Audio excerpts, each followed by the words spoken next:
దిల్సుఖ్ నగర్ జంట బాంబు పేలుళ్ల కేసులో ఈ రోజు హైకోర్టు ఒక కీలక తీర్పునైతే ఇచ్చింది. అదేంటంటే ఏదైతే ఎన్ఐఏ కోర్టు ఒక తీర్పునిచ్చిందో దాన్ని సమర్థించింది హైకోర్టు.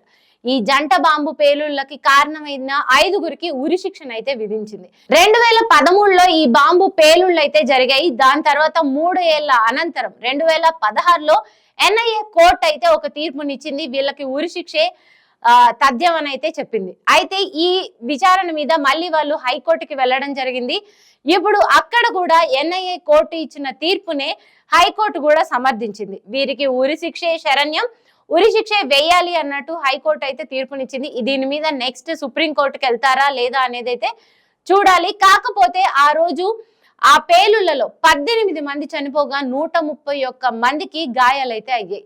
వారి కుటుంబాలు ఈ రోజు ఓల్గా న్యూస్ వాళ్ళని పలకరించే ప్రయత్నం అయితే చేసింది. ఆ టైంలో వాళ్ళు అన్నది ఏంటంటే, ఇన్ని సంవత్సరాలు ఒక తీర్పుని అంటే ఏదైతే పక్కాగా వాళ్ళే చంపారు లేకపోతే వాళ్ళే బాంబులు పెట్టారు అనేది క్లియర్ గా ఉన్నప్పటికీ తీర్పు ఇంత ఆలస్యం అవడం అయితే బాధాకరం. కానీ ఇప్పుడు వాళ్ళకి విధించిన ఉరి శిక్షకైతే చాలా హ్యాపీగా ఉన్నట్లయితే వాళ్ళు చెప్పారు.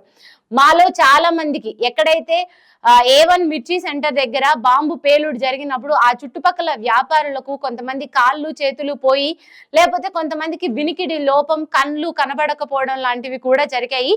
అలాంటి వాళ్ళందరినీ అప్పుడున్నది కాంగ్రెస్ ప్రభుత్వమే, ఇప్పుడు అధికారంలో ఉన్నది కాంగ్రెస్ ప్రభుత్వమే.